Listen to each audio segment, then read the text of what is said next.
selamat siang, selamat sore, dan selamat malam para saudara sekalian. Pada kesempatan kali ini, saya akan mempresentasikan proyek kami, yaitu layanan konseling bagi para penderita gangguan kesehatan mental. Sebelumnya, perkenalkan nama saya Marsinus Diragaska, dan teman saya nanti akan memperkenalkan dirinya masing-masing di bagiannya masing-masing. Nah, pertama-tama saya akan menjelaskan tentang permasalahan proyek kami. Banyak orang yang menyandang gangguan kesehatan mental seperti depresi, kecemasan yang berlebih, stres, overthinking, dan masih banyak lagi. Nah, hal tersebut bisa membuat keadaan menjadi semakin fatal bagi penderita jika itu dibiarkan dan tidak segera diatasi. Dan akibat dari permasalahan tersebut bisa mengganggu aktivitas sehari-hari mereka, bahkan sampai kehidupan sosial dan percintaan mereka. Nah, seperti yang kita lihat di awal video, terlihat artikel yang mengatakan kasus bunuh diri di Indonesia itu bisa mencapai 10.000 orang dari depresi dan kecemasan. Oleh sebab itu, kami hadir untuk menciptakan aplikasi yang dapat membantu para penderita gangguan kesehatan mental dan menyediakan para konselor pendidikan supaya bisa mengatasi masalah mereka. Nah, di sini kami mempunyai 3 aplikasi referensi. Yang pertama ada Bicarakan.id. Bicarakan ID adalah platform konseling dengan psikolog online terpercaya, efektif, biaya terjangkau, dan praktis. Nah, aplikasi ini mempunyai 25 konselor berpendidikan dan biaya konseling yang relatif murah. Nah, berikut adalah tampilan aplikasi Bicarakan.id. Yang kedua ada aplikasi Calm. Calm merupakan aplikasi layanan konseling online kesehatan mental yang fleksibel, rahasia, dan terjangkau. Nah, aplikasi Calm ini mempunyai kurang lebih 64 konselor berpendidikan dan biaya yang juga relatif murah. Berikut adalah tampilan dari aplikasi Calm. Untuk aplikasi yang ketiga ada Psikologimu. Psikologimu adalah aplikasi layanan kesehatan mental yang memungkinkan konsultasi kapan dan di mana saja tanpa perlu menunggu. Nah, aplikasi Psikologimu ini mempunyai layanan konseling yang bersifat rahasia dan memiliki fitur garansi uang kembali jika ada gangguan teknis. Nah, berikut adalah tampilan dari aplikasi Psikologimu. Dan dari 3 aplikasi tersebut, kami menggabungkan beberapa fitur yang mereka punya. Dan berdirilah aplikasi kami, yaitu aplikasi yang bernama Hilmi. Hilmi merupakan aplikasi layanan konseling yang dapat mengatasi gangguan mental kalian, dan kami pun juga mempunyai fitur yang keren dan akan dijelaskan oleh rekan saya. Tapi sebelum menjelaskan fitur, rekan saya akan menjelaskan terlebih dahulu tentang flowchart aplikasi kami. Perkenalkan, nama saya Rian Pratama Wijaya. Saya akan menjelaskan mengenai flowchart dari aplikasi Hilmi.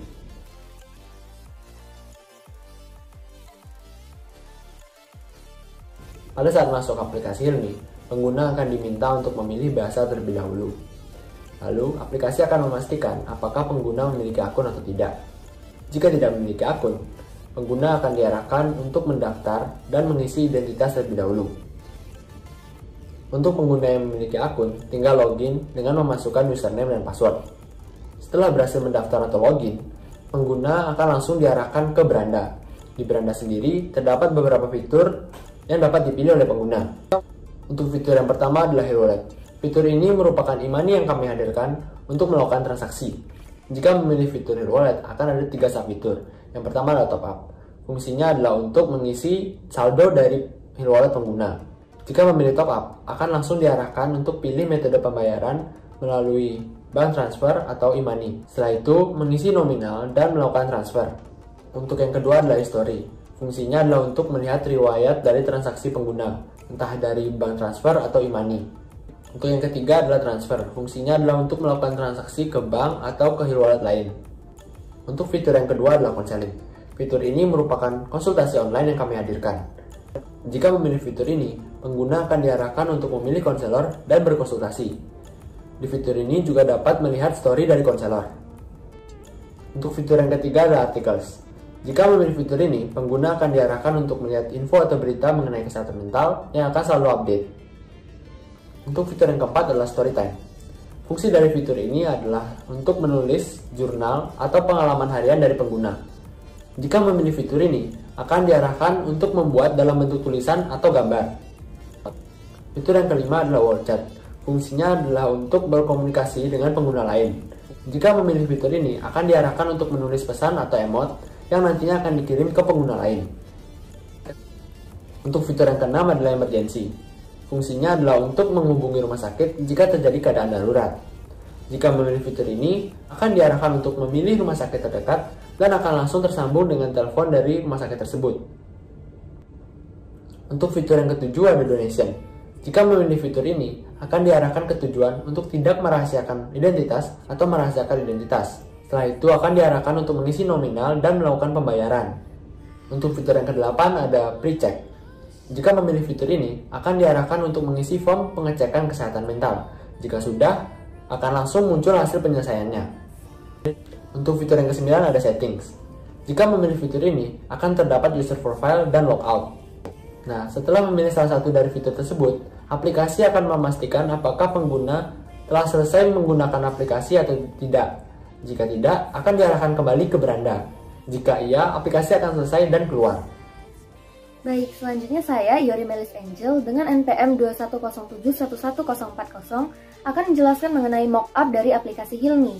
Nah, pertama-tama saya akan menjelaskan ketika kita masuk ke dalam aplikasinya, kita akan langsung disuguhkan dengan halaman language, di mana kita bisa memilih bahasa. Dan di sini kami menyediakan 3 option bahasa. Kita akan memilih bahasa Inggris.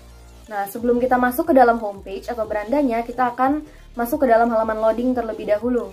Nah, di sini bisa kita lihat di berandanya itu terdapat option Hill Wallet, artikel, story time, dan lain sebagainya.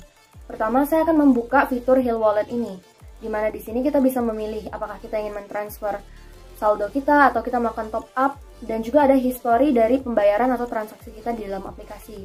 Pertama, saya akan membuka halaman transfer. Bisa dilihat transfer di sini cenderung mudah karena kita hanya membutuhkan untuk menginsert Hill number atau nomor Hill Wallet dari rekening yang akan kita tuju. Nah, dan kita tinggal memasukkan nominal yang ingin kita kirim, setelah itu langsung menekan confirm. Dan bisa dilihat kami menyediakan ada button bar dalam aplikasi kami, di mana ada tombol home, ada tombol ini wallet, terus ada counseling, ada chat, dan juga ada profile. Nah, kita akan kembali ke home. Nah, ketika kita kembali ke home, kita juga bisa memilih option lainnya, misalnya saja top up. Di sini kita bisa melakukan top up melalui bank ataupun melalui saldo OVO, Dana, atau link aja. Nah, selain itu kita juga bisa melihat history dari transaksi kita. Bisa dilihat sebagai contoh di sini, ketika kita membayar, melakukan online counseling, atau kita transfer sesuatu, juga termasuk transaksi-transaksi yang sudah kita cancel akan masuk ke dalam history ini. Kita juga bisa melihat transaksi yang sedang berlangsung pada fitur ongoing. Nah, nantinya kita juga akan bisa membuka counseling melalui 2 cara, yaitu melalui ini, fitur Counselor of the Month, dimana ketika kita menekannya, kita akan ke halaman counseling, atau menekan tombol di tengah yang berbentuk bulatan ini dengan logo counseling pada bulatan tersebut. Hal ini karena fitur utama dari aplikasi kami ini adalah fitur counseling dan Hill Wallet, sehingga kami akan menempatkan fitur-fitur itu di bagian depan. Nah, ini merupakan tampak dari fitur counseling tersebut. Kita bisa melihat story dari para konselor, kita juga bisa memilih konselor melalui fitur search, dan kita bisa memfilter konselor. Misalnya saja kita ingin melihat konselor yang lebih profesional atau lebih lama di bidangnya, kita dapat memfilter konselor-konselor tersebut. Nah, sebelumnya itu merupakan fitur-fitur yang bisa kita akses ketika kita sudah melakukan login ke dalam aplikasi. Sekarang saya akan menjelaskan bagaimana jika kita belum melakukan login ke dalam aplikasi. Jadi ketika kita mendownload aplikasi Hilmi ini, waktu pertama kita masuk, kita akan memilih bahasa terlebih dahulu seperti sebelumnya. Setelah itu kita akan langsung masuk ke dalam halaman login. Dan jika kita belum pernah melakukan login, kita bisa langsung saja menekan tombol sign up di bagian bawah. Dan kita akan langsung masuk ke dalam tempat register. Di sini kita dapat membuat account dengan hanya membuat username dan passwordnya. Jika sudah, kita dapat langsung melakukan sign in. Dan nantinya aplikasinya akan bekerja seperti yang telah dijelaskan sebelumnya. Oke, selamat pagi, selamat siang, selamat sore, dan selamat malam. Saya, Abraham Jonathan Hortalanus dengan NPM 210711042 akan melanjutkan penjelasan tentang fitur dari aplikasi kami. Fitur berikutnya adalah fitur yang sangat unik. Nah, namanya pre-check. Nah, melalui fitur ini, kita bisa lihat di sebelah sini, fitur ini akan menganalisis kesehatan mental kita. Di sini kita disediakan beberapa pertanyaan, dan nanti setelah kita selesai menjawab semua pertanyaan, kita tinggal klik analyze. Dan setelah itu nanti kita akan mendapatkan hasil reportnya, kita akan mendapatkan hasil analisis tentang kesehatan mental kita.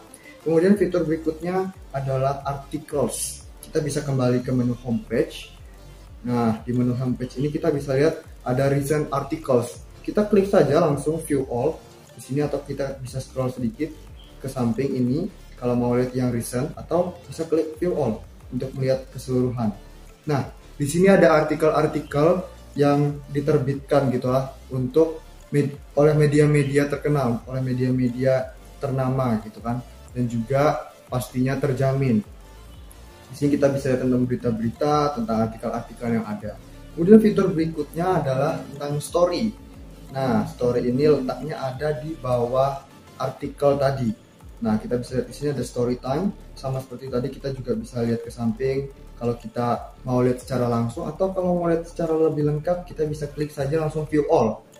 Nah, di sini kita bisa berbagi cerita, kita bisa membaca cerita orang lain, kita bisa berbagi keseruan kita bersama orang lain, kita berbagi cerita kita, momen-momen kita, dan juga ada my favorite. Ini story-story atau cerita-cerita yang kita tandai, yang kita sukai. Kemudian fitur berikutnya adalah word chat. Nah, di fitur word chat ini kita bisa saling berkomunikasi satu sama lain. Kita bisa saling berkomunikasi bahkan seluruh dunia.